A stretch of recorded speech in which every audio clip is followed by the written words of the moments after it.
이번에는 암호화폐에 대한 궁금증을 풀어드리는 이순영의 암호화폐 시간입니다.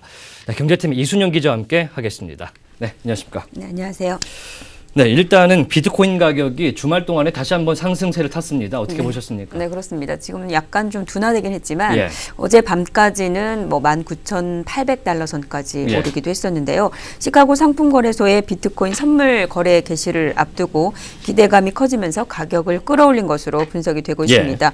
뭐 이미 지난 10일 시카고 옵션 거래소의 비트코인 선물 거래와 관련해서 실제로 선물 거래가 시작되자 비트코인 가격이 상승한 바 있습니다. 특히 시카고 상품거래소는 미국 최대 파생상품 거래소로 선물 거래 규모가 옵션 거래소보다 55배가량 많아서 기관 투자 자금 유입 기대감이 더 큽니다. 자, 그래서 오늘은 제도권 시장에 대비한 비트코인 선물에 대해서 좀 준비를 해봤습니다. 네, 일단은 오늘은 시카고 파생상품 거래소가 개장을 했고 지난 10일에 거래를 시작한 옵션 거래소부터 보겠습니다. 어떻습니까? 네, 시카고 옵션 거래소의 비트코인 선물은 비트코인 한 개를 한 계약으로 하고 있습니다. 결제 가격은 미국 거래소인 제미니 가격을 반영을 하고요. 연속된 3개월물이 먼저 상장을 했는데 첫날 거래량은 양호한 성과를 보였습니다. 당시 시카고 옵션 거래소의 비트코인 선물 거래를 앞두고 시장에서는 뭐 하락 베팅 수요가 많아질 것이라는 우려감도 있었는데 우려와 달리 기대를 뛰어넘는 데뷔전을 치렀다는 평가를 받고 있습니다. 사실 우려가 굉장히 많기도 했었는데 상승하는 걸 보니까 사람들이 오히려 기대를 더 했었구나라는 생각이 듭니다.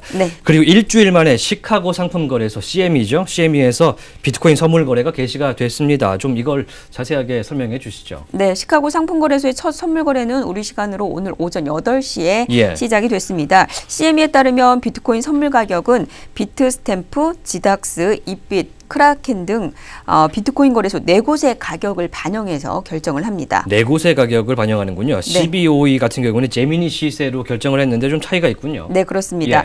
계약도 시카고 옵션 거래소보다 좀 더 큰데요. 시카고 옵션 거래소의 경우에는 한 계약당 1비트코인이었는데 반해서 시카고 상품 거래소는 선물 한 거래 계약 단위가 5비트코인 거래가 가능합니다. 또 최대 주문수는 100계약이고요. 1회 최대 500비트코인까지 매매가 가능하면서 월별 총 합계는 5,000계약까지입니다. 네, 일단 CBOB 옵션 거래소 같은 경우에는 4시간 만에 뭐 거래가 2번이나 제한되는 것처럼 굉장히 변동성을 크게 보였는데 시카고 상품거래소 CME에서는 이 변동성 제한 장치가 좀 있습니까? 네, 당연히 있습니다. 그렇군요. 기준 가격이 7%, 3%, 20% 상승과 하락을 했을 때 거래가 2분씩 중단이 되고요. 가격 제한폭은 최대 20%입니다.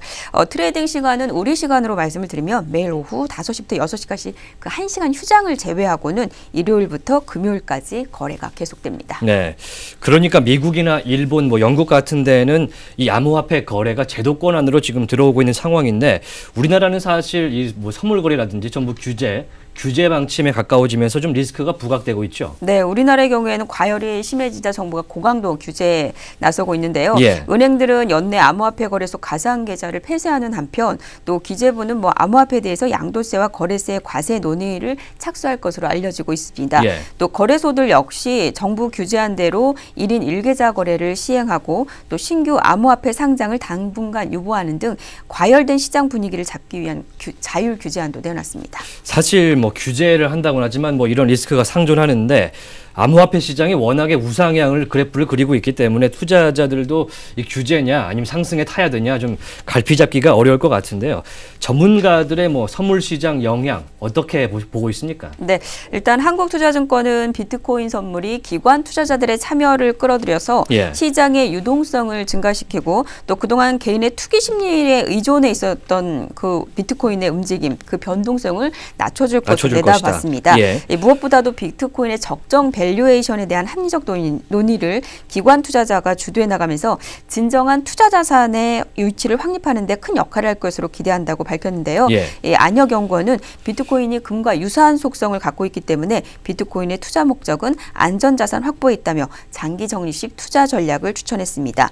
또 NH투자증권의 최창규 연구원은 가격이 모든 걸 용서해주는 시장에서 가격이 현 수준까지 올라왔다는 것은 그만큼 비트코인에 대한 기대나 아니면 차세대 결 결제 문화에 대한 패러다임 등이 함축적으로 담겨 있는 것으로 보고 있다면서 세계적인 거래소인 시카고 옵션 거래소나 시카고 상품 거래소가 그 비트코인 상품까지 상장할 정도면 이미 투기 수준을 넘어섰다라고 보는 게 맞지 않느냐. 투기 수준을 넘어섰다. 예, 알겠습니다.